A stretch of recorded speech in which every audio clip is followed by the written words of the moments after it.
All right, we're on our way to Countryside Hardware Store. It's just north of Carlton, Ohio, and we're in Amish country. We're going to an Amish hardware store. This is an exciting day because the wheels, the wood spoke steel tire wheels for the Benz tricycle that I ordered 2 months and 4 days ago, they called me and said that they've arrived. So we're going to the hardware store right now to pick them up.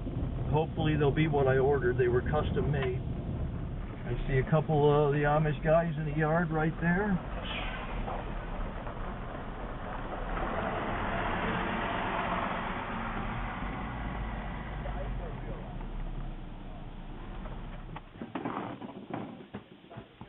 So here's the first one. Yeah.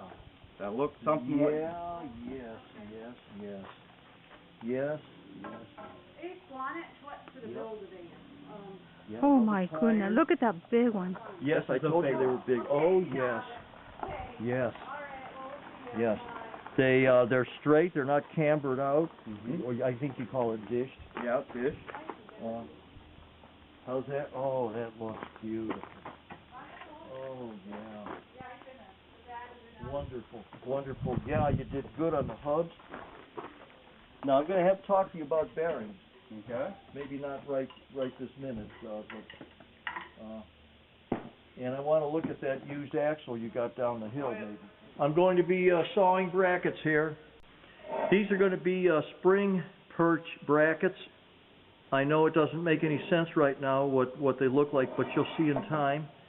And these are going to be brackets also that are going to bolt to those. We're going to be using the bandsaw a lot, sawing steel, and you'll see how it all fits in place in time.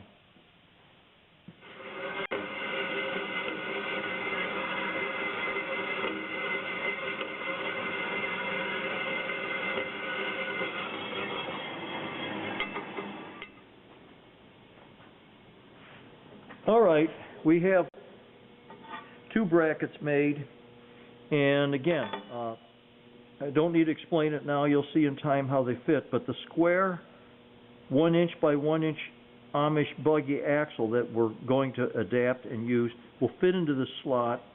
This piece will go to the pipe that continues for the frame.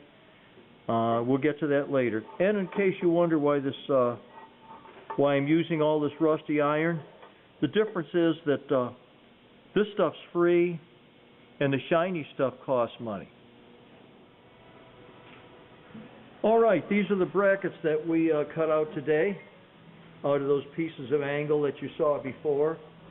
And I don't know if I should explain it yet, but the pipe frame will be coming into this, and this will sit into the axle, and it will bolt onto this piece, which will be welded on the axle.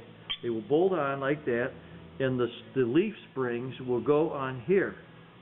And it won't look quite this crude, but you got the idea. We got lefts and rights, and it was a good day of sawing. We're talking probably 3.5 hours in making these, but it was worth it. Okay, this is going to be the fork, and it's made out of this box tubing, I guess you'd call it. And my son, who hopefully we'll picture him here just in a little bit, has TIG welded these joints. I V'd out this long bar and then bent it into this form. And here's another block of steel. This is going to be going into here. It'll be tapped up, and then the head race will go here, and the wheel will go here. And right now, what I'm doing is I'm V'ing the sides of this piece that's going to go in with a grinder so that when Jim Jr. welds these things in, he'll have plenty of penetration as far as, the piece integrating it into the other pieces. So, and just for a moment, a couple sparks. Here's how it's done.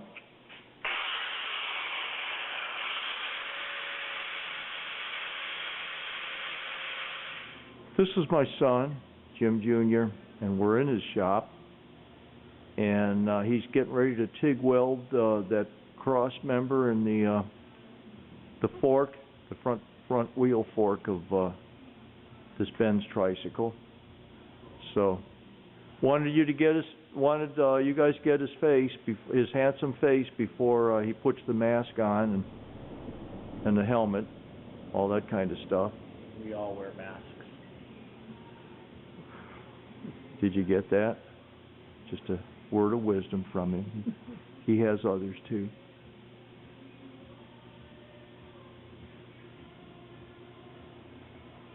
I love him. Love you too, Dad.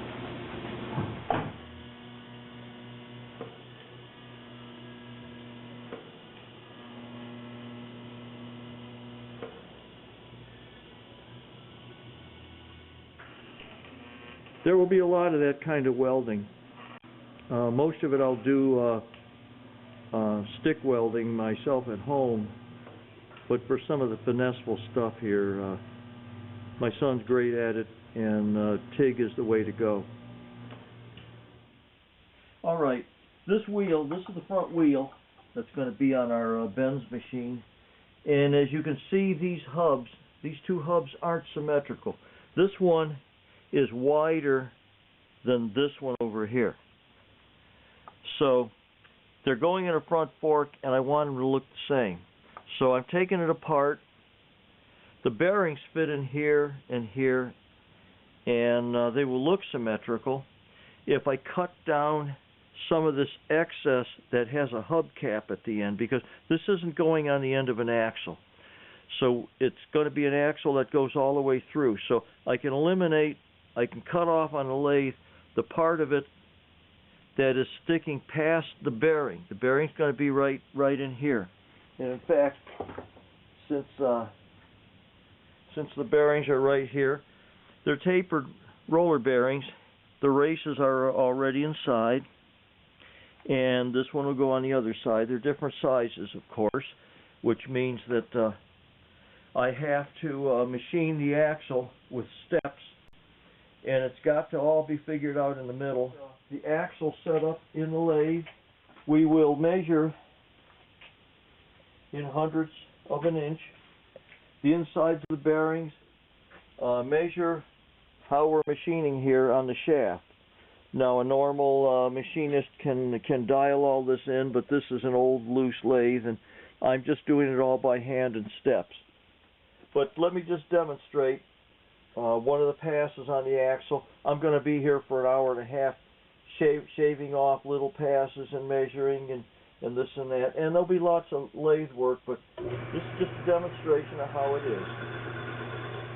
And since this is a small Atlas lathe made in the 1930s, I'm not taking big bites. I've got to go real slow. Over here you'll see this is a live center. It's in the end of the shaft in order to keep the shaft from wobbling. Sometimes I'll be using a chuck with a drill bit, and I will be boring into shafts. But that's basically what we're going to be doing. Going to be making a front axle here. This is the axle that we just pulled out of the lathe. These are the bearings, the tapered bearings that are going to go into the hub. You can see how nice they fit on. This one's going to go on this side. Right like that. The wheel hub will be there. Again, it's an Amish buggy wheel hub, and it's meant to be at the end of an axle, not in the middle through axle. But we're going to cut some of the hub down too so that it's more symmetrical. But this is a good start.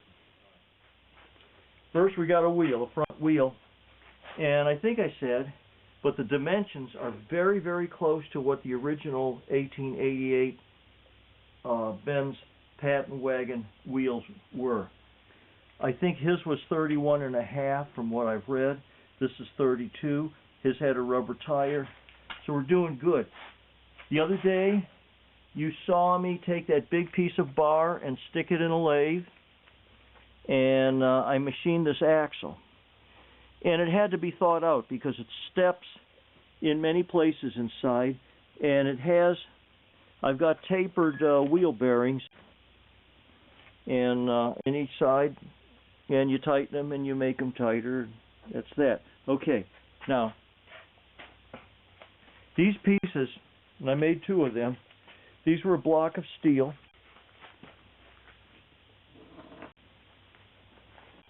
These were a block of steel, and I sawed out the middle of each of these just to eliminate weight, because they're 3/4 inch thick and they're heavy.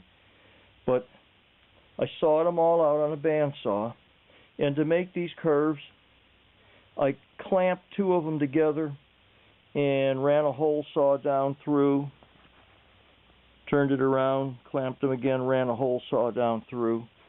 It was the easiest way of doing that. Drilled and tapped. These are modern set screws.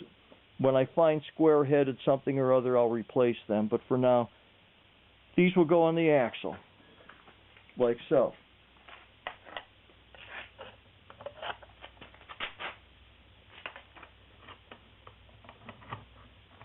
And they will clamp on. And then this fork, which my son TIG welded all these joints, and he said not to show anybody because he wasn't proud of it, but I am. I thought he did a great job. That's all going to be ground down and dressed and all that. We all know it. But these that go on that axle are going to slide up inside here. They'll go all the way. I'm not going to put them in right now, but they will go up all the way, and the fork will then ride like so. And in fact, the symmetry of it, the angles, everything just worked out great. I assembled it the other day just to look. The wheel lines up in the middle. I mean, boy, got it right. So, for today, this is a piece of thick-walled pipe, thick-walled. I've collected steel through the ages, and I've got all sorts of pieces of scrap sitting around. And I machined this escutcheon out of another blank round piece of steel. And I've got it where it press fits up inside this, and I V'd it and welded it. Let me show you where it's not real pitted, where my welding is better. And then turned it back down on a lathe. I also put in a bung on the back, and I'm going to drill that out for a shaft that's going to run through this. This is going to be the head race inside the fork. The fork will turn with the wheel, of course. And this is the star of today, because this is going to have to connect to the frame. And the frame pipes are going to weld to this. This is going to weld to that. Now I'm going to V this at an angle so I get plenty of weld in here and plenty of penetration, because the whole weight of the bike is on those pipes, and this is on the wheel, and it just can't break off. So that's what we're going to do today. We're going to V this out, weld this out. Then we're going to start putting the frame together. It's going to be exciting. Stay tuned. Okay, this is what I mean by V'ing out the piece, so that when this gets connected to the piece of pipe that I call the head race, there'll be plenty of slot to get weld in there. That came out, incidentally, that came out from me sawing. This was just a chunk of steel, and I sawed it out of that. That's the scrap left over. So the next thing we're going to do is weld. Okay, the deal is this. I'm getting ready to weld this. I've got this clamped to a steel table and a ground hooked up to it. It's shimmed by this so that the piece going on the head race will go right into the middle. You can see the V. I'm planning on putting a lot of weld in it. I think you can see a little bit below. I'm just using a Lincoln AC buzz box. I'd rather be running DC. It's nice, smoother. I think it's a little better penetration, but that's not what I've got. I'm using 6011 rod, which basically is just a good all-round farm rod, I call it. And I'm going to be probably running around 90 amps because I'm going to really try to burn it in good. It's thin rod. I don't know what the number is. If that helps you any. So here we go. We've got a welding helmet on. I'm going to put a little more light on it because I have retinal problems with my eyes. Here we go.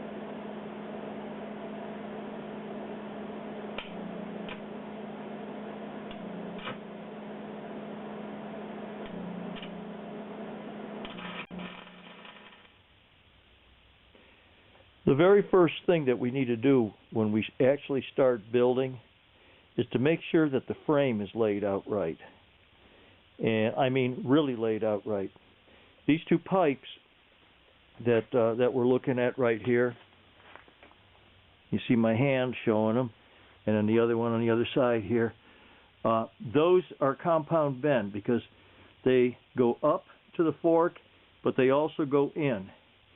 And that angle is based on the fact that the rear wheel is a 48-inch diameter wheel, which means these pipes have to come in just under that axle, about half of that, about 23 inches, just under the axle.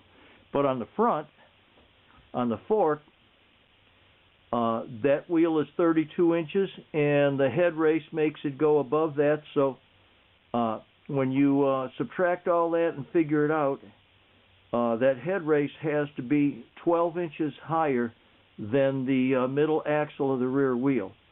And they have to come out. What I did now is you might be able to see this chalk line here.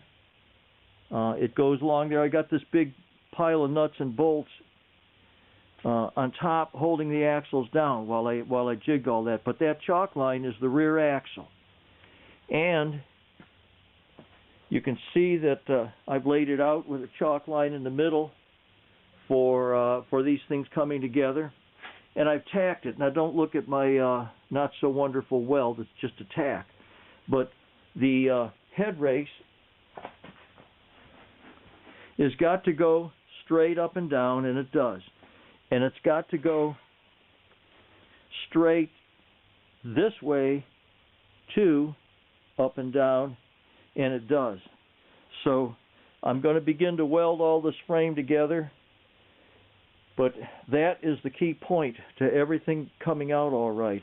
We got the fork over here, and that's going to go in place nicely. It's all been considered well. So right now we're looking at the front wheel in its fork, which is just kind of laying on the ground right now. But the one thing I want to show you about it is how nicely that tire lines up right in the middle of the fork there.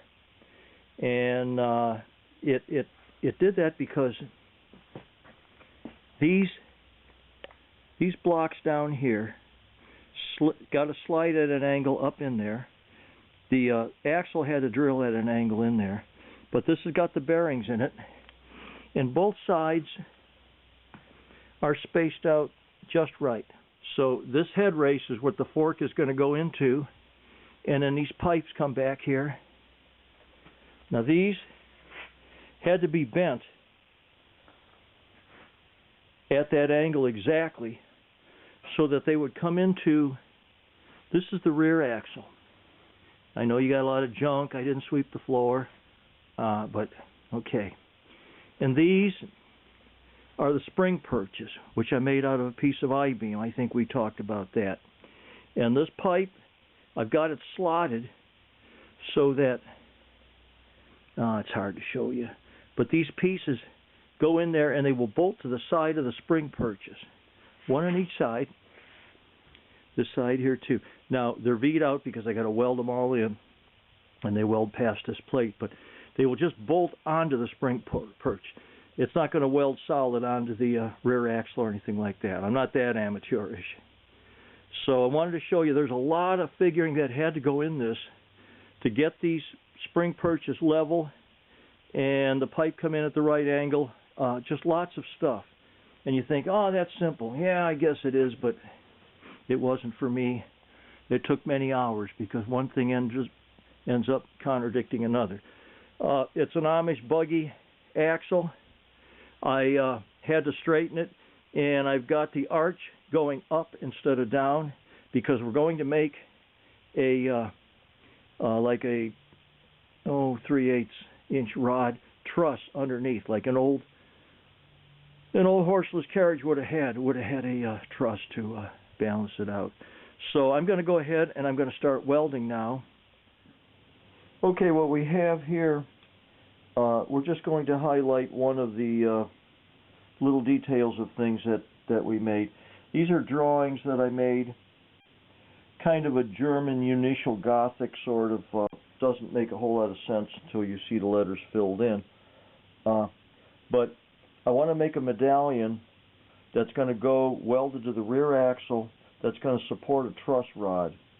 And rather than just have a truss rod post, which you'll see later, you don't need to understand right now, but I thought I'd have this kind of fancy the word in there, and that way people come along and they see this car sitting there that they, oh, look at it, oh, that's a Mercedes-Benz, but of course we know it isn't. But anyway, what I did was I took this piece of steel, this piece of rusty steel, and I laminated it with some pre-mask here. And basically what this is a big wide roll of masking tape. They use it for pre-masking and applying decals on things. But I laminated it, and then I took a piece of carbon paper and put on it, and then I laid my drawing on top of that with the carbon paper, and I copied it out. Now, you'll see holes all drilled in here. And the idea is that I'm going to take this down to the shop and I'm going to bandsaw, cut steel. I'm going to bandsaw out all of these lines. And these holes just make it easy to turn the blade because the blade's not going to want to turn in sharp corners. But these holes are going to help me cut the blade. So in time, when we get this done, you'll see there's lots of brackets being cut out, but you'll see how this fits in. The piece of steel that had the pre-mask on it and the holes drilled, I sawed them all out and made the word in kind of a German initial Gothic, the word Benz. And it's hard to read, I know, but it's meant to be. And you can see maybe the little cuts in where I had to bring the saw blade in to cut things out, and I'll weld those closed. But this was just meant to be a nice little touch that's going to go under the rear axle. Okay, the next thing we're going to do is make spring perch brackets. It seems that this project is just made up of so many brackets, but that's the way it is. This here is going to be, this is a piece of 4-inch wide U-channel, which I happen to have, and I'm going to be cutting it into appropriate sections, big enough. Of course, it'll all be measured out. And what we're going to end up with is the spring perch here. I'm holding the camera in one hand and using a finger in the other, so it's a little wavy. But this is the frame.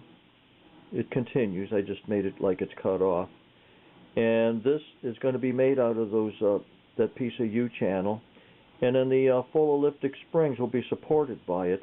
And underneath the full elliptic springs, of course, will be the axle. Okay, this is the tail stock on the lathe. This handle, when I turn this, I will be screwing this drill bit into the shaft. And this shaft is the fork pivot shaft, and I'm drilling a deep hole down in so that I can put a grease cup on it and have the grease go down into the shaft and come out where the bearings are and lubricate them. Just another thing in the process. This lathe is a little bit bigger than the one I have at home. This is my son's. I'm cutting off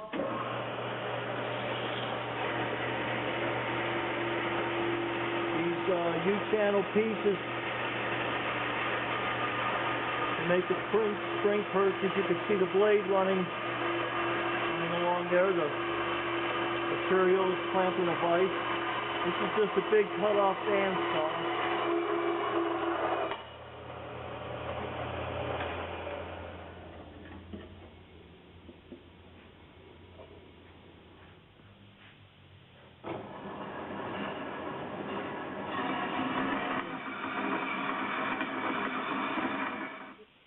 I wanted 6-inch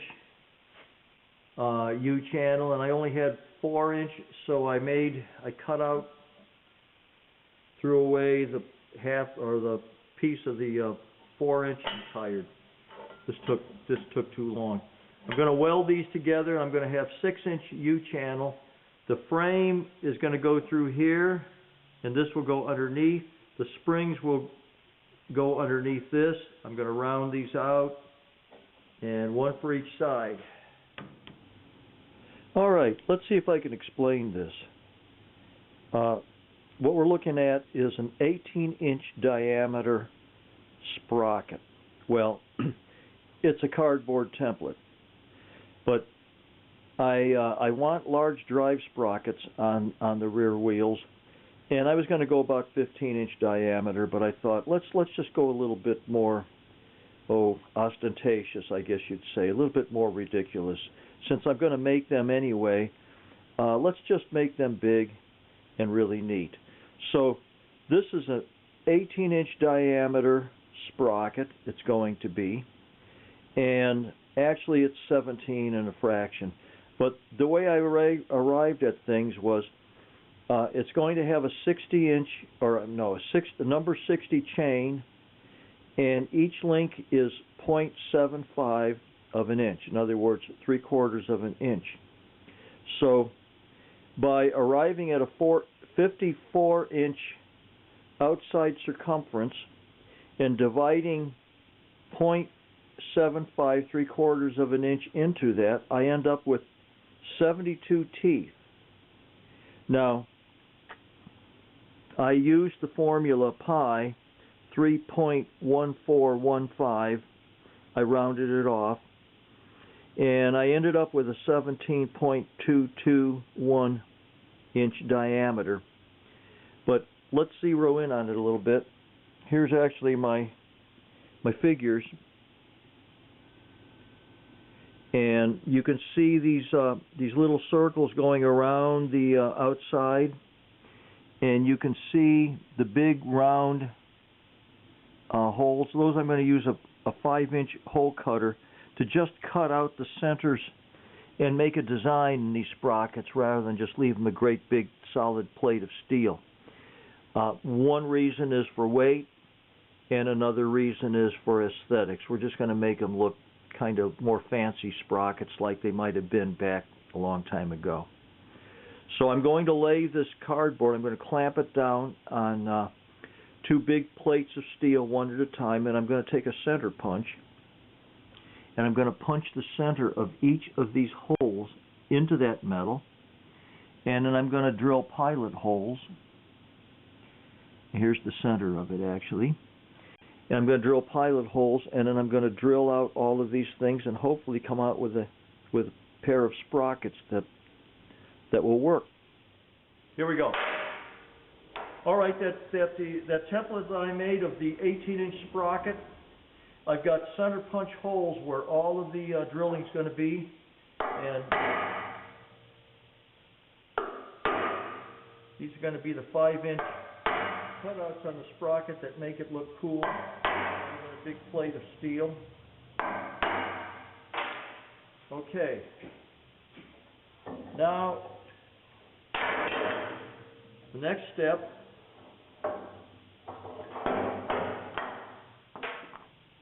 All right, we center punched all the holes, and now I went ahead and I drilled little divots in each center punch hole, and we're going to go ahead from there and start actually drilling the holes for the cutout for the sprocket, some of the center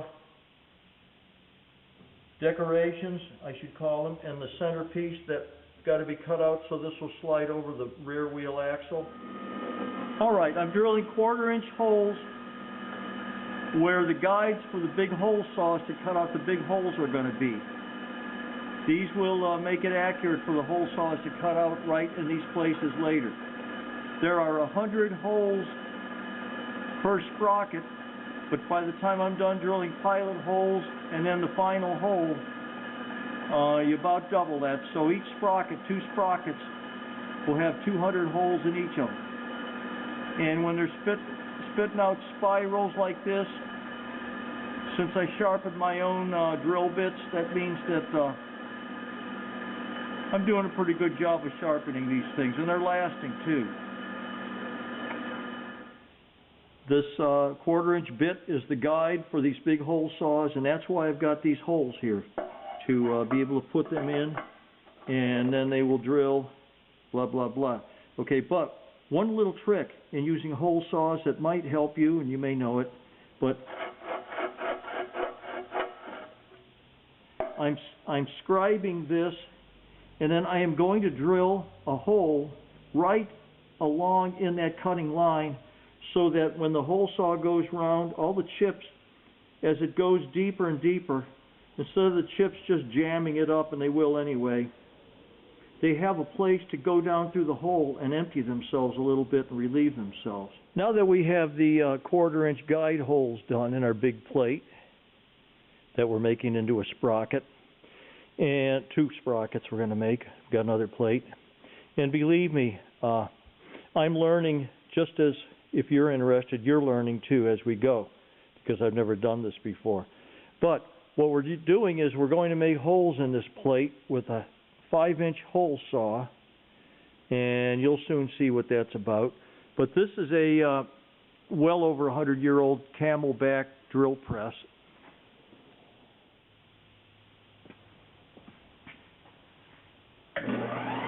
Okay, we're doing sprocket 101 yet.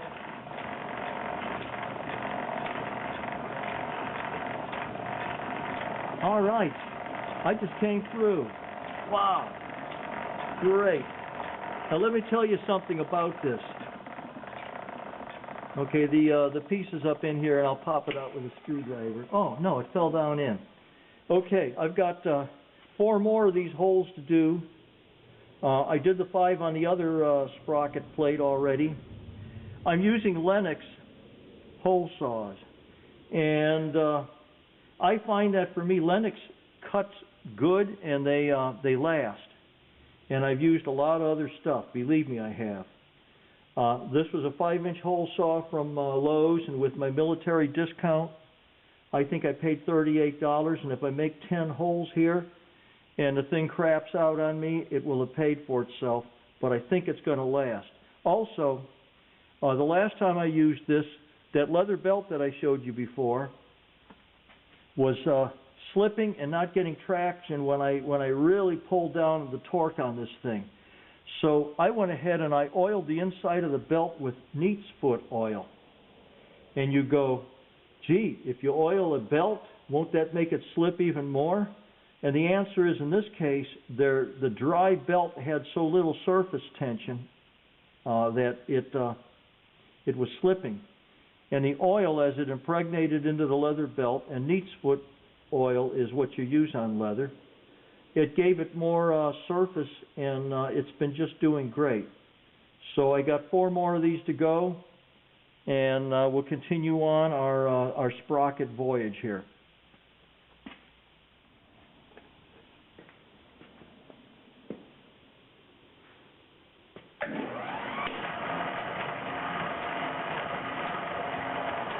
Still going. One thing you'll notice, these have been going really, really well. These are taking about 10 minutes each because I'm able to really bite into them without that belt slipping now.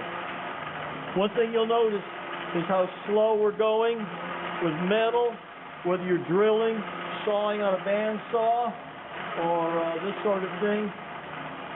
Slow with metal, fast with wood. I feel like Bob Vila explaining things here. Y yo puedo hablar español también como él. Este es un serrucho y está haciendo agujeros en el hierro. Bueno, puede ser taladro, pero yo lo llamo serrucho. Adiós.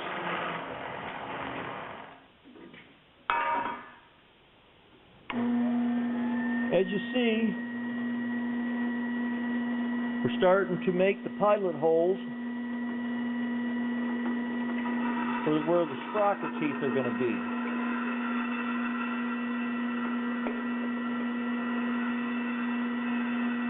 Got 107, or got 75 of those in each thing. These are the pilot holes, and the bigger holes for the size of the chain round pieces. We'll have to drill all these again.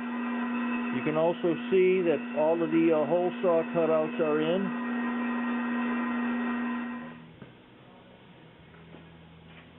Okay, we're finally drilling the size holes for the sprocket, and they're going real well.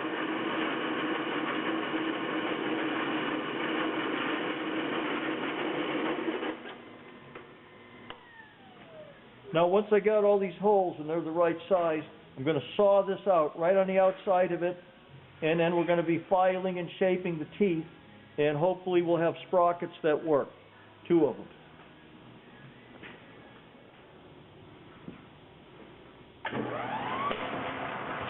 Starting to look a little bit like a sprocket now. Next thing we'll be cutting out outside of these holes, that'll be the height of the tooth, and then each tooth's got to be dressed. These I'll probably cut in, make nice scallops. A lot of work.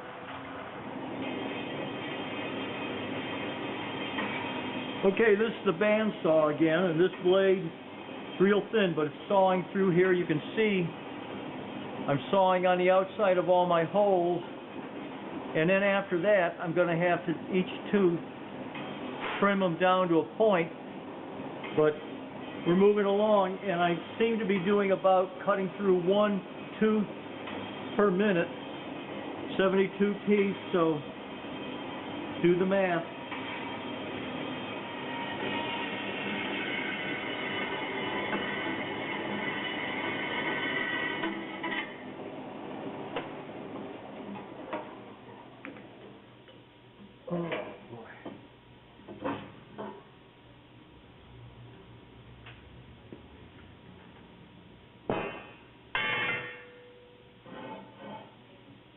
Much lighter. Okay, 1 more to go. Well, we're continuing the bandsaw, and you'll see I'm coming in. It's kind of slow. All right.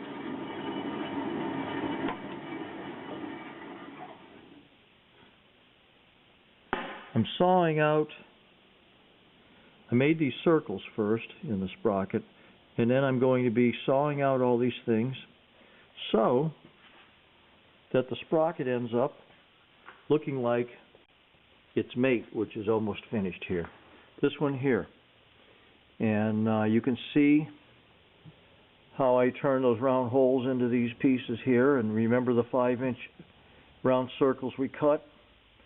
And this hole is supposed to fit the axle, to center it up on the wheel. The teeth are all cut out, but they're going to have to be finely ground smooth, which isn't going to take long. I already know that the chain fits in it. And you probably won't see much of these sprockets again until they're on the wheels. But now you know what we did, and I'm very pleased with the way they came out. They're 18 inches in diameter. Again, and they fit a number 60 chain.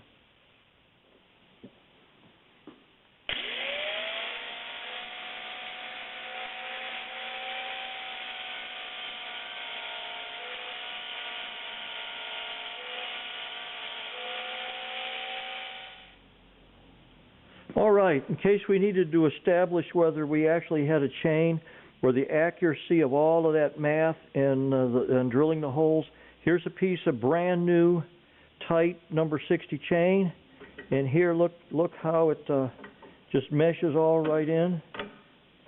And we still got a little bit of touch up to do. When these holes are all cut out, the slot that I came in on, I will V that out and weld those closed, and I will stick a shim in there to make sure that these don't compress any, so it doesn't change the relationships of the teeth to each other and the circle. But we're doing good here. I'm very happy with these sprockets. Here's a rolling chassis. We've got front wheel and a fork. You can see the grease cup.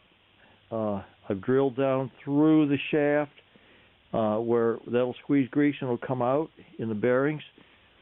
See, things turn. I'll hold the camera with one hand and doing this with the other, but we've got a wheel that is in the middle of the fork. Fork came out great. And that all attaches here. I hope my welding is all right because we got a lot of it. And this is that front full elliptic spring. It will support the front seat. These pipe rails. Okay, we've got sprockets on rear wheels. It's a rolling chassis. Everything turns.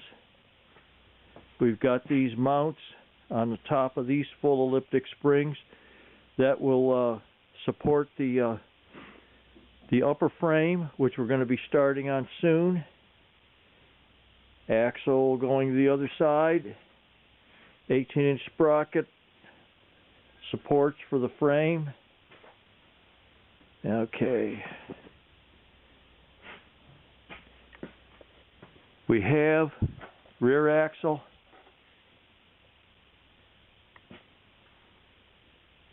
brackets made, and the word Benz. Cut out a plate. Part of this is the truss rod to strengthen the rear axle, which is arched.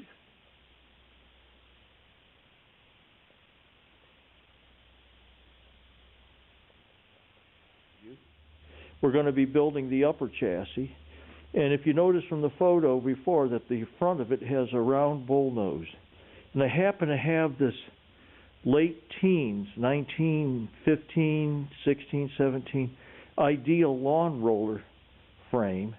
I don't have the engine or anything else, but what we've got is an angle iron bull nose that I think would just be great. It's 30 inches in diameter, and it continues back, and I think I'm going to make the upper frame out of it. Take these handles off, of course.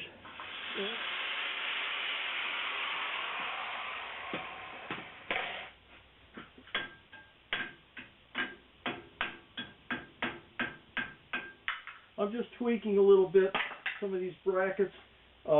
These were the ones I made out of the U-channel a while back. The back part of the frame is going to be sitting on here, and I'm getting ready to weld some things, but just tweaking a little bit here and there. The measurements are coming out phenomenal.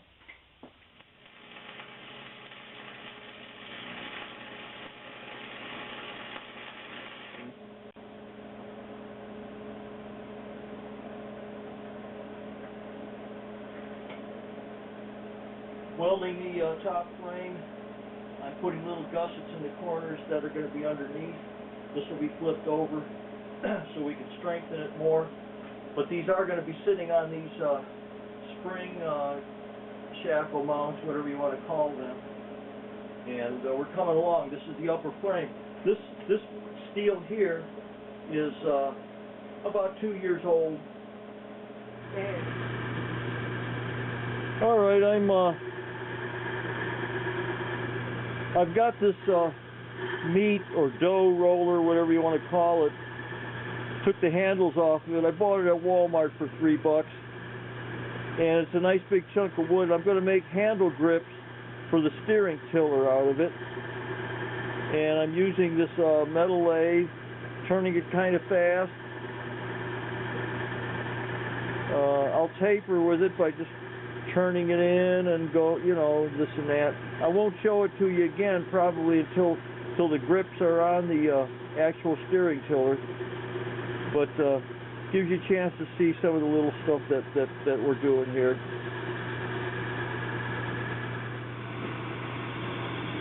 I'm using a carbide tip metal cutting tool for it. So okay, just one more shot. You can see how they're coming along. I'm going to split them in two, and I'll have two. I'm going to turn this into round balls. One of these details that just makes everything come together. I'm going to be making brass tags that's going to have letters on it. And what we're going to be doing, I want to have Benz and put this on the fork, the front fork of the tricycle, and have raised letters in it. And the way I'm going to accomplish that is I have put these pieces of decal material on the back of these brass pieces that I'm going to make. It includes this. This is going to be a brass band that goes on the steering column, and I want script letters, Benz Patent 1888 across there, Patent Wagon, maybe kind of some German sort of thing, and this too. Now, I'm going to take nail polish, and I'm going to paint everything on the brass from this, my wife's extra nail polishes, everything on the brass that I want raised. That's going to protect the letters. Then I went to Radio Shack and I bought this etchant. It's basically a watered down ferric chloride solution that etches copper. They use it to make printed circuit boards where you etch away the extra copper and it leaves the printed circuit boards. They silkscreen print them first. In my case, I'm going to take a paintbrush and paint on the letters. Then I'm going to put them in a plastic container. Now there's no fumes or anything. And after the nail polish dries, and I'm going to swish it around, and supposedly the acid is going to eat away everything that's not protected by the nail polish. And yes, even though this is brass and not copper, it works on the brass too. I already know that. I painted the word Benz, and I put some, you can't tell right here, and I can't touch it because it's wet. But this ring, I wrote in script Patent 1880 on it. Again, it's going to go around the steering column. And it's going to be kind of crude, like it's handmade. But I'm hoping that the fingernail polish will protect the brass. When I etch it in the acid, the ferric chloride acid, that it will go deep with everything that doesn't have the paint on it. So we're going to let it dry a little bit, and then we're going to see if we can make these brackets. Fingernail polish is dry, and I got both pieces in a plastic container, and I'm using this probably almost non-benign acid. There's no smell or anything. And I might have mentioned that on the back of these pieces of brass, I put pressure-sensitive decal material so that the acid wouldn't be eating the backs for no good reason, using it up or making the pieces thinner. And by the way, these pieces of brass just came out of a door kicker, big panel that was on a door, and I cut them out using them. And every now and then I agitate it so that the etchant gets to circulate on the brass better. We'll see what happens. I don't know how long this is going to take, and I can't really judge how deep it's going without scratching it, and then I'd scratch away the nail polish, and then it would be eating away there. So I'm just going to kind of let it go for, I don't know, maybe an hour or something. And if it were to eat all the way through, well, I've got this new one here I can use yet, but it probably won't. This, what we are looking at, is the differential out of a riding lawnmower, and you can see the shaft continues here. I extended that shaft because, and here's another piece of it down here. I sawed it away so that I can put chains in it later. You'll see. But that, and while we're going, here's the rest of it. This is the differential gears, the bevel gears that will go inside the casing. And here's the gear that will go into the bevel gears. All right, this is the lathe that I'm using to turn this stuff in. It's an old 1930s Atlas. A lot of people don't know, but in the tailstock of a lathe, you can chuck, you can have a chuck and a drill bit, and then you will be able to crank it in and feed it in as the work in the chuck here goes. But what I'm doing is going to make a differentiating axle for differentiating jack shaft, and I have gone ahead and drilled this shaft in a lathe. I've gone ahead and do it. I'm just turning it now to show you how I did it. Okay, that piece that in the lathe that I drilled a hole in, this was a piece of bar stock I got at the Amish hardware store, and I turned it down to 3/4 because this is going to be where the sprocket goes and drives. But this was the original axle out of that lawnmower differential. You can see the shaft is splined. It takes these gears, and I didn't know how to machine that, but it wasn't long enough. So I turned the axle down. It was too short, so I turned it down small, drilled this out, machined this, and that is going to be how much longer the axle has to be. I V'd it. I'm going to weld this together, and then I'm going to turn it smooth in the lathe, and then I'll have my longer axle that the sprocket goes on, and the spline for the gear at the end goes on for the differential. And it's a lot of work, but so is everything. All right, I'm in the process. That's the groove right there. These two pieces came together. I put it back in the lathe, and I'm in the process. I'm going to fill these grooves. I tacked it on both sides the same so that one side wouldn't shrink and pull this out because it's hot, and when it cools it shrinks. And so now I think I'm ready to go ahead and weld these pieces together like so. Okay, I'm turning down my weld. Now you see there's a little bit of bend in it, but the shaft is too big, so when I machine down the full length, I will be able to take that 5/1000 out, because the shaft is about 10 thousandths bigger diameter than I need to fit in the jack shaft outer housing that I'm making. And what we have on the floor is the differentiating jack shaft. This was a housing for a old lawnmower tractor, and I cut all of that out to expose the gear, and I made a sprocket that would go on here so that I can run chains out of this open part. This gear actually meshed with more gears in the original lawnmower, but we don't care about that. That's inside of that are spider gears that work the differential. I went ahead and I made shaft axle housings and turned these flanges so that I could make it the length I needed. I extended the shafts.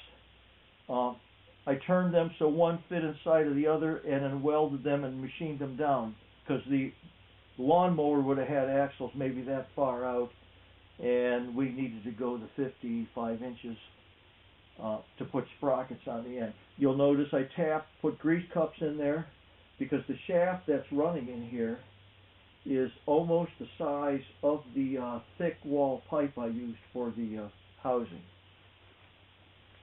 Okay.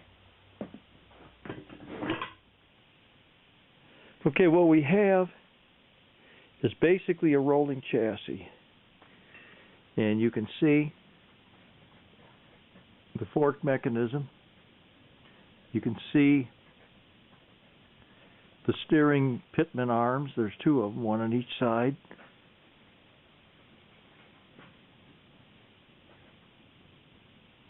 And they go back underneath. Let's see if we can do one underneath here. Okay, you can see the grease cup here. You can see these clevises from the pitman arms. And boy, I wish I could steer this thing. Yeah, maybe I can. You can see it turning. Okay. But we have a steering. This is the steering, and right now it's steering the front wheel. There's a 2-to-1 gear ratio, planetary gear ratio inside that box, so that you turn this a whole lot more than the front wheel turns. It gives it a lot more finesse. Here is a throttle quadrant. Made all this stuff, of course. That was a piece of square brass rod. And we have wheels that turn on bearings. I think I did that already. Okay, and here is the frame. You can see it's not ground down yet, but a little bit of finesseful stuff. The curves, I've gusseted it in pieces. I've got to grind them all down, you know, but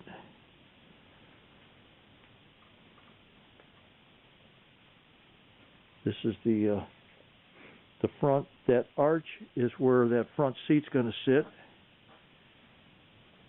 where Benz's son sat when Bertha took this thing 60 miles to visit her mother in 1888. Okay, what we're looking at here, see if this makes any sense to you. This piece with this V, this is angle iron welded onto another piece of angle iron. It comes down underneath this pipe. It's going to have the jack shaft fastened to it, the differential jack shaft that goes across here. And out of there will be a sprocket that lines up to drive the rear wheel. Also, this 100-year-old pillow block, I've got a pair of those. The shaft that runs through this is going to pivot, and it's going to work a skid brake on the wheel. Now, if you say that my engineering is such that I should have had this up here more, you might be correct at that, so I'm going to have a really nice fancy bracket that comes out and holds the brake shoe. Okay, let's just go over here a minute. Well, several years ago, I went ahead and I took the guts out of a Model A Ford, about a 1930 Model A Ford transmission. The housing had been cracked and it just totally pitted away, but the insides looked good. And I made a new housing. This is 1/2-inch steel plate and bracket stuff. You see the oiler I put on it after. But I had to have all those holes drilled exactly right, as you can imagine, for things to shift and turn and mesh and all that. And I did do it. And you can see the legs on the bottom that I made so that they would stand on a platform. And I was going to use it on a horseless carriage and instead I came up with a better transmission. So now I've got it. It's 3 speeds forward and 1 reverse. Yes, Benz had, when he refined it, he had 2 speeds forward because Bertha couldn't make the hills when she made her 66-mile trip. And so they had to put a low gear in it, but it still didn't have a reverse, but we do. Now what we're going to do is I'm going to be putting a pulley on this end right here, a great big flat belt pulley, and I want to put a keyway in it. And since I went ahead and burned up the motor on the Bridgeport J head on the milling machine, I'm going to have to put this keyway, one like this, in here by hand. And I've already done a bunch of them and they work out really good. So since I'm going to do this one on camera, it'll probably mess up, but we're going to see how I do it. Okay, first thing we do, we're going to use 3/16 key stock, and we have to do this scientifically and really perfect. So I took a magic marker and I'm drawing these lines, the outsides of my my keyway. All right. I couldn't get a magic marker to write on this stuff, but I'm using this this little pencil here. And what I'm doing is I'm drawing the outside guidelines of what I want the keyway to be, but I'm drawing it to the small side. That way, I won't be starting by making it too big. Then I'm using a 4.5-inch right angle grinder, but I'm using a cutting wheel, a thin cutting wheel, and I'm using an almost worn out one. Normally they're about that big. Show you a new one. They're this big, but I'm using a smaller one so that my radius will be a little closer and I will be closer to the work. Now what I'm going to do is just by hand, I am going to work this. Of course it comes unplugged when the camera's on. And I'm going to carefully watch my depth and try to make me a keyway. Let's go.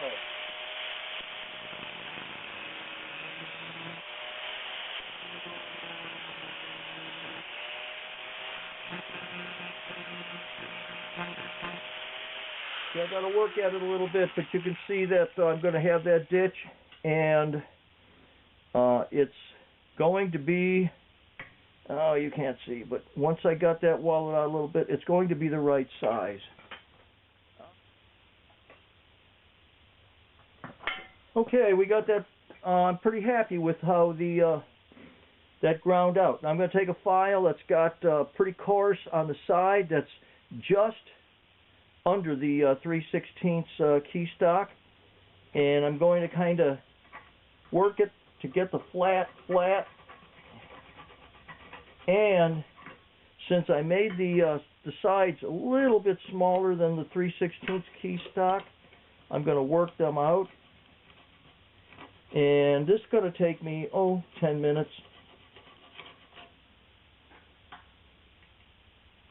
Close, very close. If I wanted to wallow down the key stock, I'd have it. So, just a little bit more. This isn't a rehearsal. If I mess up this shaft, I'm done. Well, I could weld it in, I suppose. This and that, warp it, whatever. Okay, we're getting there. Let's see. This doesn't matter what happens here, but we did kind of come in a little bit on it. That's going to have a big pillow block bearing that sits on there.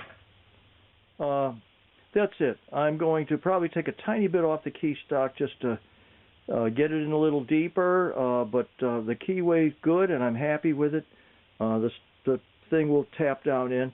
Now, let's go on over here, and what we have here is the pulley. It's 12 inches in diameter, and I'm going to put a keyway in the hole right here, and I'm going to use a hacksaw. And remember, most of the time when you're using a hacksaw or those coping saw, those kinds of things, you push to cut. Okay, now I got to put it inside, and I'm going to make 2 slots, and I'm going to take a file it out, and we're going to have that'll slide on the shaft that we just made the keyway in, and there we go. No machine shop. I'm going to be making a lever that goes back and forth. When you pull it back, it'll put on the brake. When you pull it forward, it will tighten the leather belt to the drive system to go. And my son had found this really neat lever in an old dusty warehouse. And it's cool except for one thing. When you squeeze the handle, it pushes. And when I squeeze the handle, I have to have it pull. And you go, well, you can reroute that and figure that all out. Yes, that's true. That's true. But this whole project is organic in a way. I'm making everything. I'm not using pieces of factory stuff and modern doohickeys too much. I'm making everything the way Benz would have made things back in 1888. So I want to show you how I'm going to make that same lever. This is a piece of I-beam. Well, it's pretty small, but you can see that it's a piece of I-beam. And what I've done is I've taken a piece of it and I've cut it, I've tapered it. I'm cutting out a handle shape, and I'm going to smooth this out and make wooden handles that go on here, so you'll have a handle to hold. Then I got this delicious piece of brass. I sawed all this yesterday in the bandsaw, and you don't need to see me sawing more stuff. You know how it's done. But I sawed out this piece of brass, and I'm going to slot it out in the middle. And I'm going to make it all graceful and everything else. And I'm going to incorporate it into this lever so that it will pull. It will pull on a line, on a clevis. Hang on, camera person. These are what clevises look like. That will be on here and have a rod going down to where the brake pivot rod is.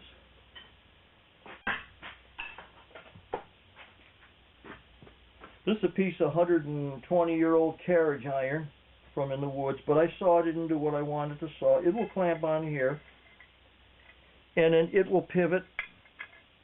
When the rod pivots, this will go back and forth to the brake and to the tight and loose idler pulley for the drive system.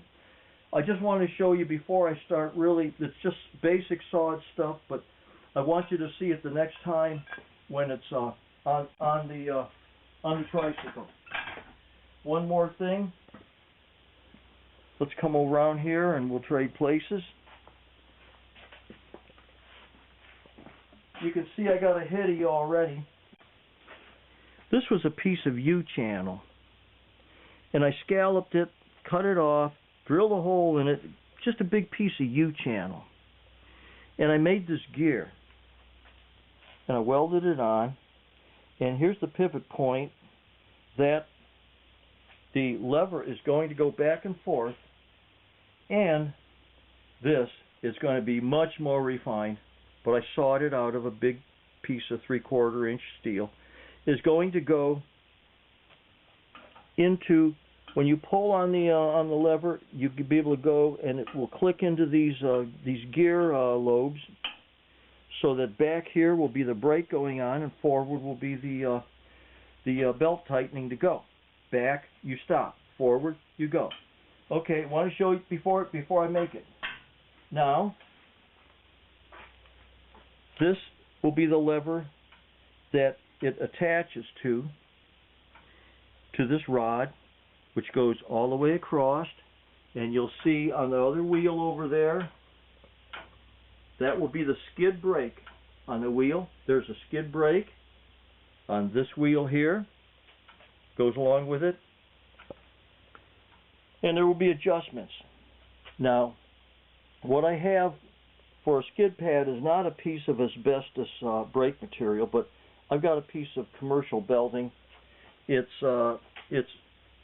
woven mesh with rubber impregnated in it, and you say it might wear out. Yeah, but I got enough to make about 3,000 of these pads, so until I find the appropriate skid material, that's what I'm using for now. Now, you will see, stay there and look this way, those big sprockets we made, got chains on them. They go to a jack shaft, and they turn to a differential in there, which goes to a transmission here. And if we can come around this way without tripping, this is real crowded and it's very messy, but I'm working. I'm not okay, this transmission, this is the guts, the inside of a 1929, 1930 Model A Ford transmission, and I made a new housing. Now you say, why is it painted white? It's because I made it 12 years ago for something else and didn't use it. But the lever will be hooked into something, and when this runs, this is going, the engine's going to run this flat belt. You can see the transmission turning, and you can see a wheel turning. That's the connection. Put the transmission back in neutral, and the engine can run, and the wheels don't go. You can see the transmission gears going here. And you can see the metal work that I'm doing to bolt it all in. I'm going to have a pan underneath this to catch the oil, because the way to lubricate this now, without a case full of 90-weight gear lube, the way to lubricate it is I'm going to reach underneath the seat with a squirt can of oil and just squirt oil on it every time I take it to a show or a parade or something. So that's where we are. It's really coming along as far as the drivetrain goes, and I'm going to be making the brake lever, all that stuff next. We already looked at the steering. The steering works, turns the front wheel. Made a little throttle quadrant out of another piece of brass. This will be fast and slow as far as engine speed goes. It goes down in there and it'll run a Bowden wire back to the engine, to the throttle, on a carburetor. All right. And we can bounce. You seeing that bounce or just me? Okay. This is the compilation of all of those parts I was showing you about the emergency brake. And you can see we kind of carved down that handle and spring-loaded this thing so that the lever catches this in the gears. Now, one of the things that I did on purpose was I raked these gear teeth so it can pull back, but it will not go forward unless you pull this. And that is so that in an emergency, this is when it's tight and it's running and it's driving forward, it's moving. And if I want to stop it fast, I can't catch this, I can pull it back to the brake. But I have to pull this in order to put it in gear again, put the clutch on, tighten the belt, and go. But you can see the hookup and how it affects the brakes on both sides. Okay. This here is going to be for the transmission shifter. It's going to come out here and go into this, and you're going to be able to turn this back and forth here. And this goes down, it's bolted down to the deck down here along with the steering column. And out through here is going to come a little lever that's going to turn this into the different gears by turning it up above. So other than that, the chassis is all done, ready for the engine.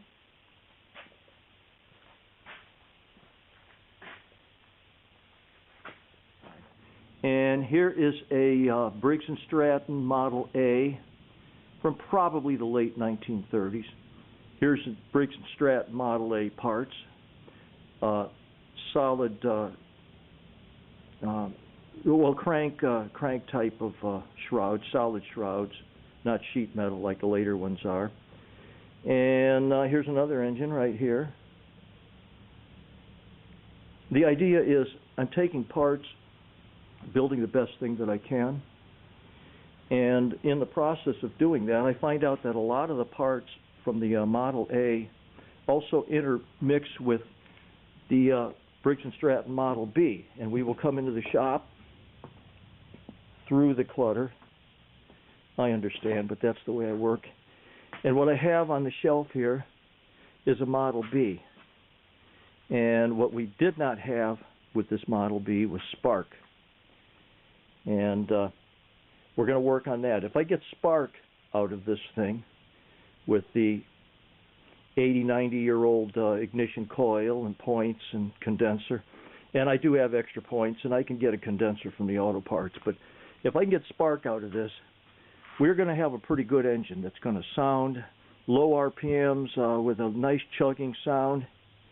And as you saw the shrouds out in the other room, we will have a shroud to be able to put a gear on this and crank start it, and that will be cool. So I'm going to go ahead and pull the ignition apart and see what we've got. All right, I have readjusted the points. I've cleaned the points. The plunger here was not, it was stuck open and it wasn't closing. The spring wasn't strong enough. I've readjusted all that. Very simple. Cleaned it up, and I'm going to put it back together and see if we have some spark. If we do, I know that this is a mechanically good engine. It has compression. Doesn't seem to have any mechanical rattle in the crankshaft, and not too much slop in the camshaft. I can adjust the valves. This thing doesn't have to go 30,000 miles to California or whatever. It's just got to not conk out in parades, because that's embarrassing. So I'm going to put the flywheel on it. We'll see. Keep your fingers crossed if we got spark. Wow. Great spark. We can arc weld with that spark. Great. Wonderful. We're on our way to having an engine, baby. We are starting to move on as far as the metal work goes. It's kind of winding down. As you saw a moment ago, we think that we picked a good engine. Now that engine has no characteristics of the Benz with the giant flywheel, except that we're going to have an old sound and we're going to have something dependable, low RPMs, and great torque for this thing. And what you're looking at now, including the brass tag, which is on there, which we etched using Radio Shack etchant and magic marker to raise the high points and keep the acid out to make the plaque. But this is the shifting tower next to the steering thing, next to the throttle quadrant. And if we come around here, I'm holding the camera in one hand and unable to demonstrate well with the other hand, but there's the transmission, and it has a shifter that would be the same as a stand-up shifter in an old car. But here's the deal: with this thing, this goes up and spring-loaded up and down. Going down, you can shift it this way, neutral, second, lift it up. Comes up, you get 1, 2, 3 Model A forward gears and 1 reverse, And if you come up here, you will see this lever. Let's see the best way to show that. Okay, this will be the shift lever that goes down and up. And it will, right now it's not fastened, so it won't shift yet. I'm going to put a wooden handle on the end of it, like I have with these other handles. And that's going to shift the transmission, which won't need much shifting when you're in a parade or whatever. Okay, we got it. Now we're preparing an engine, and we're going to put it on this mount, which I think came out good. Pardon some of my welding, but it can all be cleaned up and spot and glazed and primed in, and you won't know what an amateur I was. But it's all put together strong. That's the platform the engine's going to sit on, and it's going to line up with this flat belt pulley with a leather belt and a tight and loose idler clutch. So we'll see just how that goes. Stay tuned. Important to get this pulley line up. This and this. Exactly right. Flat belts don't go in grooves like V-belts do. So it's got to track exactly right. Plus, if it pulls to one side or another, even if it's tracking right, it can pull the alligator clips out of the belt and wear it out fast. This will be the engine. It's still got pieces to go on, but it's jigged up right now. Finally arrived at a moment where most all of the metal work is done, except of course for dismantling it, sandblasting it, painting it, cosmetics. But as far as actually running, I think this is the moment. I've got an engine that I've built out of parts from 3 of them, thanks to my dear friend in Brunswick, Ray Boehner, who gave me what I needed. And he also supplied the material for the flat belt drive, the leather belt. And now I'm going to go ahead and we're going to crank the engine, start it. I'm going to run the tight and loose belt clutch. I'm going to run the transmission, and we're going to see if we got wheels turning. This is it. Here I go. That way.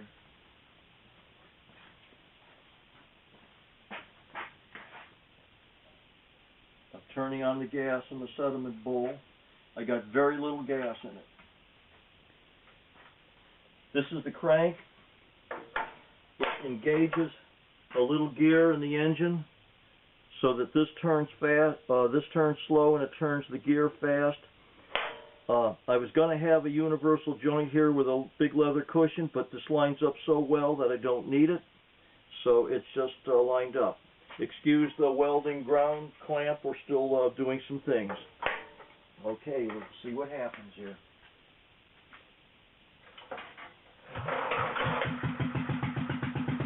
Whoa! Whoa! Whoa!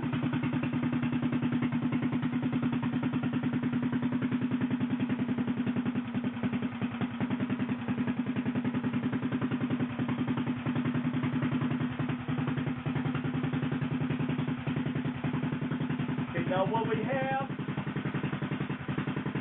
a throttle quadrant.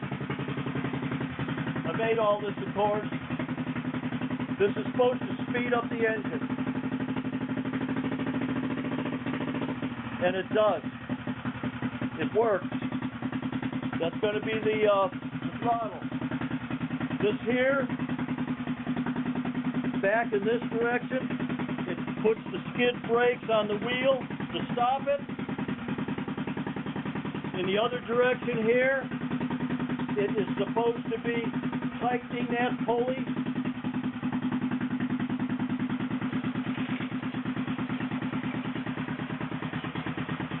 And we got ignition, people.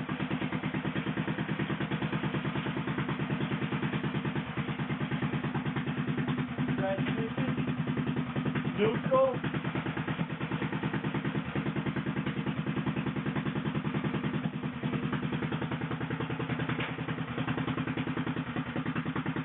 Reverse, the wheels are going backwards.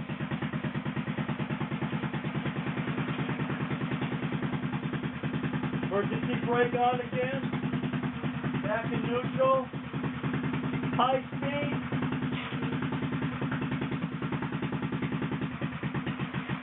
We are moving. This is third gear.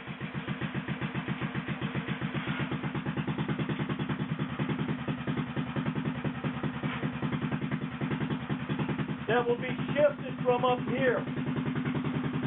But right now it's not tight enough, and I got to make a wooden handle.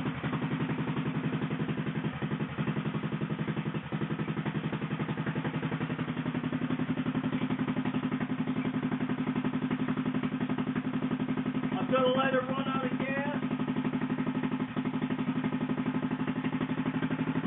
This is a big day. Now we start building the wooden body. We're going to build a seat on the front. Here we're going to have the back that you lean your back against. Here will be the buggy seat that you sit on with a body around it. Okay, I think I mentioned that we're going to be starting the wood now. And these templates, these orange templates, are curved pieces that I want for the back of the Benz wagon. And they're going to be curved that way, and they're going to be curved that way too, meaning it's going to be compound curves, which is going to be kind of neat. All right, what I'm doing, I'm cutting out that beam that I showed you a little while ago. Cutting out the tapers. It's going to not only be cut that way, but it's going to be cut this way too, so that there's going to be compound curves on the back.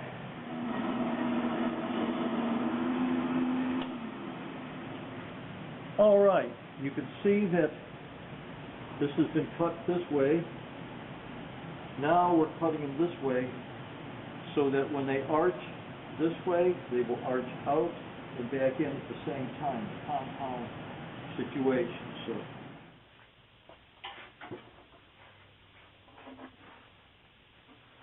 all right, what we have here is a big conglomeration of stuff.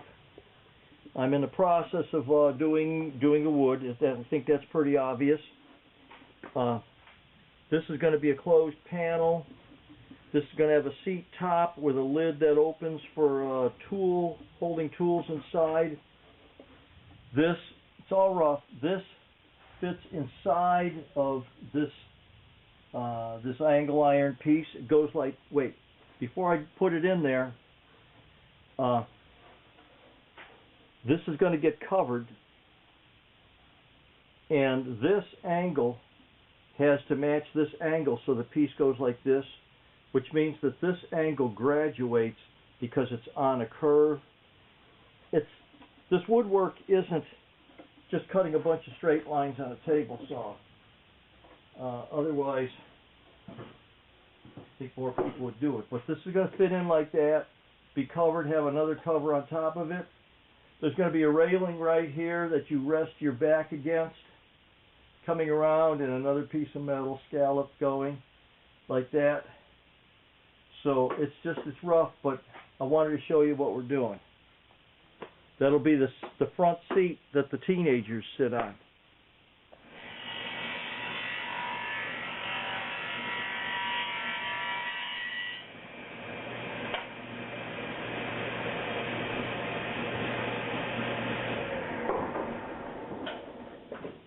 All right, we're kind of into the woodwork already.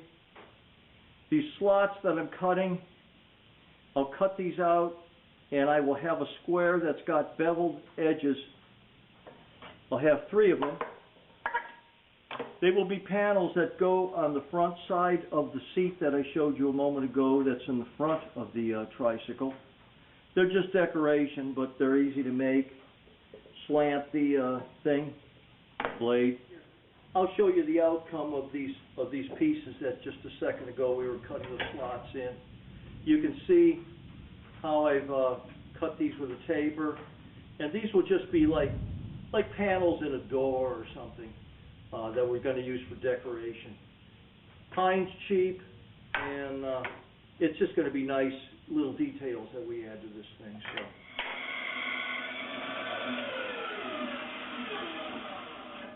All right, I'm using that 10-inch Sears bandsaw because it's here, unlike the big industrial one that we got down at my son's shop that we were cutting the metal on.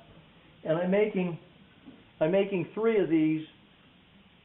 I'm going to stack them and dowel pin them together and then sand them. It's going to be the backrest for the kind of like armchair, that front little seat on the Benz.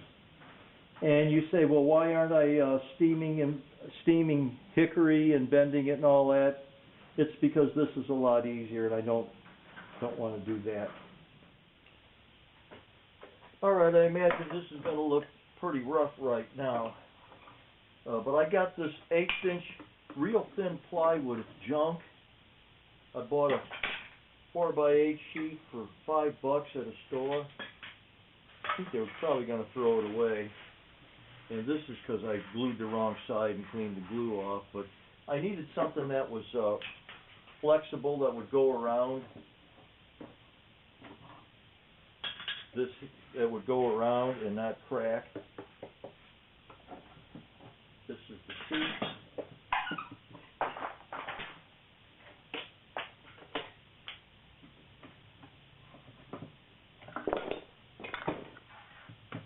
Okay, I'll have to cut it down a little bit. Looks like it glued on well. I'll have to trim all this and sand a little bit. Continuing on, this is that curved backrest that I made out of gluing 3 pieces of 1.5-inch thick together and dowel pinning them and tapering them. Everything needs a final sanding. This would be that seat that will go in here, and these will get cut off, these little extra pieces, and this piece here got to be sanded and blah blah blah. We'll go on like that, and we will have a seat. People's feet will go down lower. Well, I kind of like this. It's starting to look good. All right, let's review for a moment. Here's what we got right now. Got the woodwork done. Not sanded, not finished sanding, but kind of done. And we see here, we got the railings, both sides, the railings go down. I made a little floral arrangement here. I just thought it would be nice. That's all attached to nice brackets here on the front of the front seat that faces the driver. This is what I call the foundation, this woodwork. That's what the body and then eventually the coach seat, eventually, I'm hoping soon, the coach seat are going to be bolted onto. But I want to show you something about this.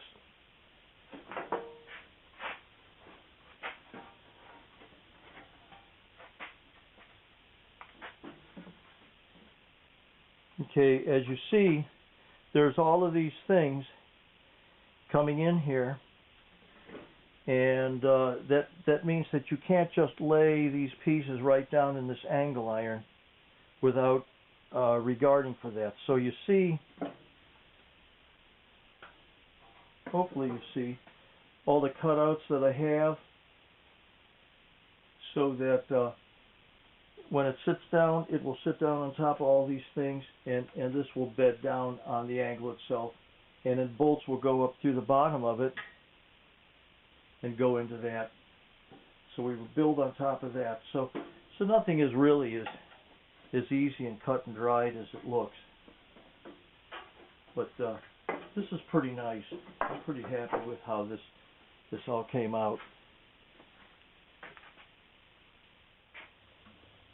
I'm moving along on the woodwork.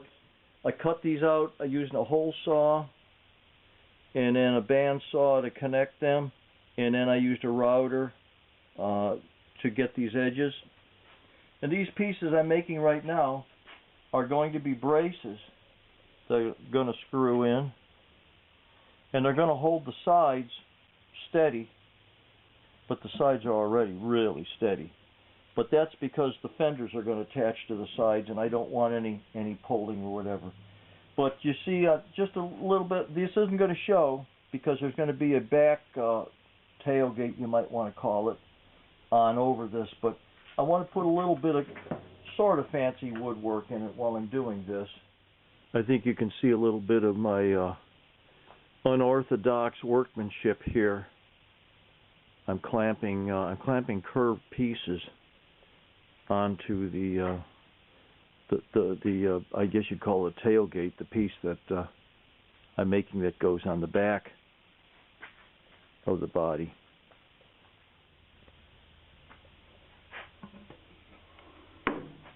A little compartment for putting away tools or maybe refreshments on your Sunday afternoon drive. On that front seat which faces back toward the driver. Here's that piece that I just showed you a moment ago that was all clamped together and all which way. It's on the back of the body. Realize that there's no buggy seat on it yet, but this is that piece. And we go and look underneath a little bit. We can still see the word Benz in steel there, sort of impregnated on the truss rod of the rear axle. All right, it's been about a month or so since I've done anything to this. It's winter time. It's January 11th, I think, 2022, and it's time that we catch up on the progress that we have, because we almost have a Benz wagon here. Now, if you look over here, this was the seat that we were working on. I've got it bolted down. It still needs sanding, and of course, obviously, it needs upholstering. I don't know what we're going to do about that yet, but we've got this this door that'll be underneath the seat that I can oil the transmission and check the parts and everything. For an ignition switch, I found this patent date 1906 switch. Okay, it's not 1888, but 1906 is as close as I can get. I think it's kind of neat. It's going to be to turn off the electric. We see here, this is the seat that the passengers sit facing the driver, and it makes a handy little toolbox in here to carry your lunch or your tools when it breaks down. You can see that when you're sitting up here, you'll be able to reach out, and this tightens the belt to go. On this direction we go back and put the skid brakes on. So in one direction we go, in the other direction we stop. I found this pair of buggy lamps. You can see on the other side, there's the other matching one. Yeah, good. And I made these brackets. It's all going to be restored, of course, but this bracket here, I found this bracket and bent it and bolted it onto the one that I made. This one here is going to have the struts for the top bows that is going to have the big top that's going to go on. That will be next, but I didn't want to get ahead of ourselves. You will see here patent leather fenders. They're just about like what Benz had on his 1888 patent wagon. I happened to find this pair of leather fenders. They're probably 100 years old. I found them in a barn. They would have gone with a horseless carriage. And here's the brackets, of course. And so that's where we are. Now, once the top is made, the whole thing is going to be tore down again, and piece by piece it's going to be disassembled and sandblasted. Some of the welds are going to be reinforced, some of the brackets are going to be reinforced, but then we're going to be priming, painting. All this woodwork is not finished yet. This flooring, you can see that I've got just floor pieces laid in. All right, I'd like to show you the deal on the top bows.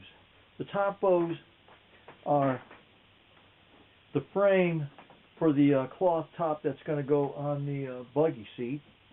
And what you're looking at right now is a set of 100-and-some-year-old top bows. I already ripped all the rotten cloth off of it, and I was going to use them, except I found out through the Amish that I could order brand new ones of the same exact stuff. So I had to, this is steamed hickory that's already bent and curved like that, and I had to cut them down, trim them down, and I jammed them into these metal frames, and I used epoxy to cement them in and fill them in good too. I just thought it'd be an extra nice thing. But these are the old ones. I'm not using them anymore, obviously, but I'm using the hardware off of them. The things that will be opening and closing them and keeping them stretched. It's about February 9th, 2022. Here's the machine with the seat off of it and some of the floorboards on. The seat has been transferred, clamped down to the steel bench here so that I could build the framing, the top bows, for the roof that will come up and down. You can see some of the metal work here. And here's just a little demonstration of how it goes up and down. This will fold, these will sit there, these then fold back,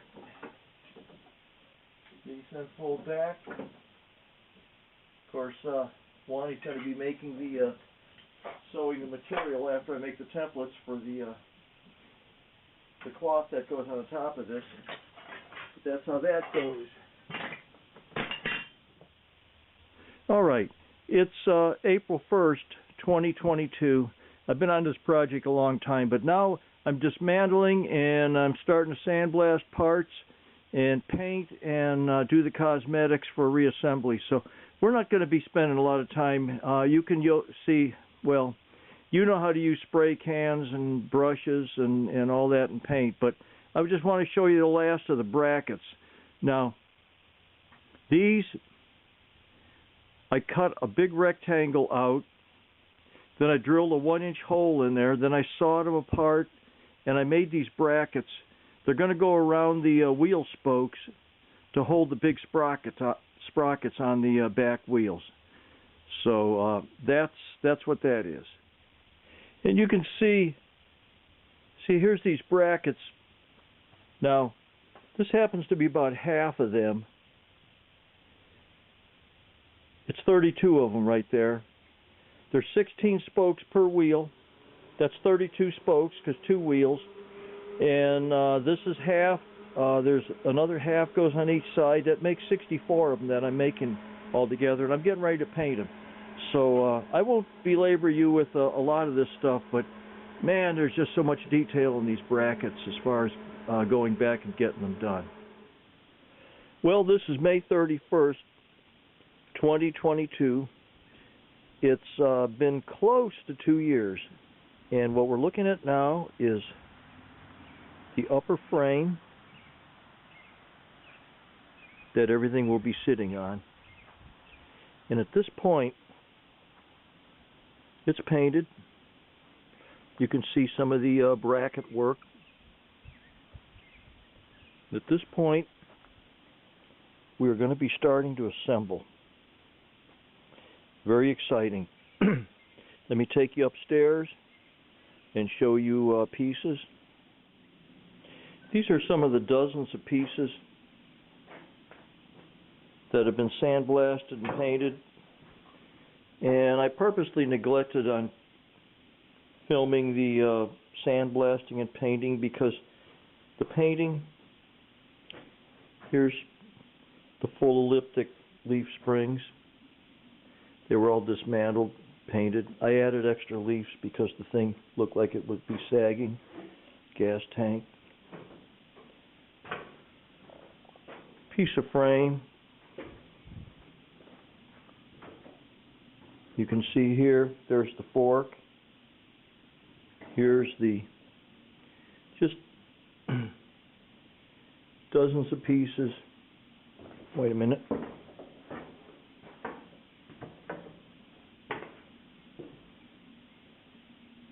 Dozens of pieces that I've sandblasted, painted, and we're going to start assembling. And to me, that is just so exciting. Very exciting. Here is the front wheel. It is stained, varnished, cleaned up, ready for assemblage too. And tomorrow is going to be the day that we start putting it together after all of this work, the building. We're going to be pinstriping now these wooden parts. And what I want to show you is the way I'm doing it. I'm using 3M Scotch Cal. Happens to be a roll that I've had for 39 years, and the stuff's still sticky and it's pliable and it's great. I used to make pinstripes for muscle cars and tape stripes for muscle cars. Okay, now what we have here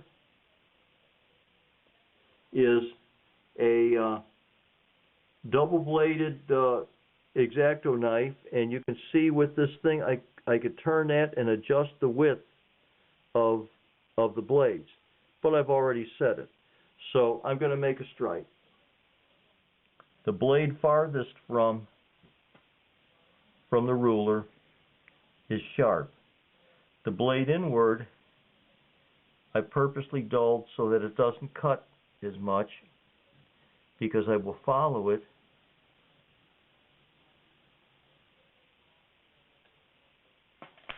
with a sharp single-bladed knife to cut the inside line.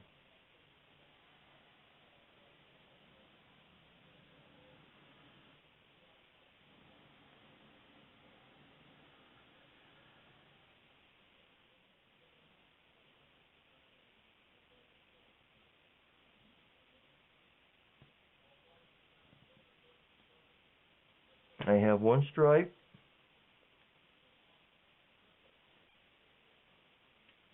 Now we go over here. I put down masking tape as kind of a guideline, and I will butt my stripe up to that, and I can remove it, replace it. You can see what I'm doing here. Okay, and so that basically that's how I am striping these pieces. Yeah. Okay, now there's the upholsterer's way of doing this, which I don't know how, making these tops. But then there's my way too, which is just using screws.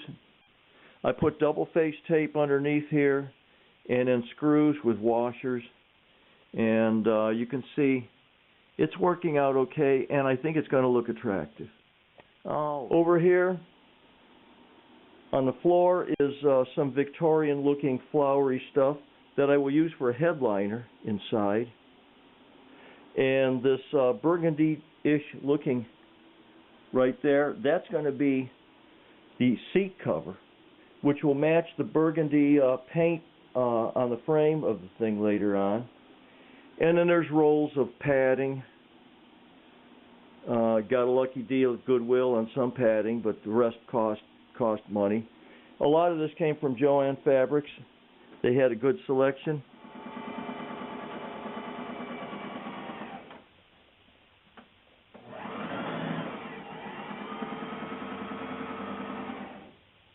We were sewing the cloth for the seat.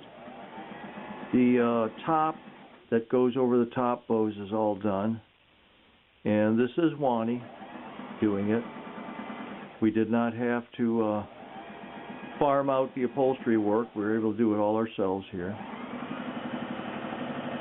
I appreciate her doing this. Thanks, Wani. Oh, good job. This is the piece of material that's all sewed together. It's a bunch of pieces that Wani sewed together that comprises the seat. And I'm hoping that when each of those folds are spread and stapled and glued to the wood strut, that this thing will spread out and will proportion itself out and make a nice seat. I don't have any experience at this sort of thing, so I hope my patterns came out all right. We'll know here pretty soon. And this is the seat. You can see the pieces of styrofoam wedged between the wooden struts or framing as it is. And I'm hoping that the seat material that we just sewed will line up and roll over the tops and the sides, and that we'll have a nice looking seat. Well, this is it. My wife did a beautiful sewing job, and I'm probably lousing it up with some of my bends and stuff because I don't know. I'll know more about how to do upholstery work when this is finished, and then I'll never again have to do it in my life, I hope. But this is going to be the seat. The seat is what's holding up the final assembling of everything. I think that I'm going to be within a week of having the bends totally put together, and then we'll have to iron out whatever mechanical problems we run into or don't run into. But this is how I'm doing it, and maybe I should have rolled it over like I did the last one, the horseless carriage, but I don't want this to look like it was done by the same person in the same style. So even though this looks like a piece of glitzy furniture maybe, and not well done, it's going to be what it is.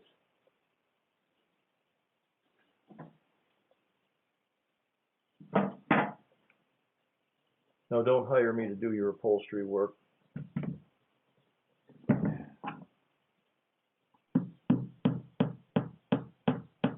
I've got, second thought, I've got double-faced tape underneath all this. I've got this really good 3M ultra stick stuff so that these tacks and stuff are just kind of holding it in place, but the tape underneath all of this is doing the work.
Okay, well, we loaded the Benz. It's October 14th or 15th. We're headed to a antique engine show to show it off and try it out for the first time. Don't know what we're going to run into as far as it running, but we're on our way.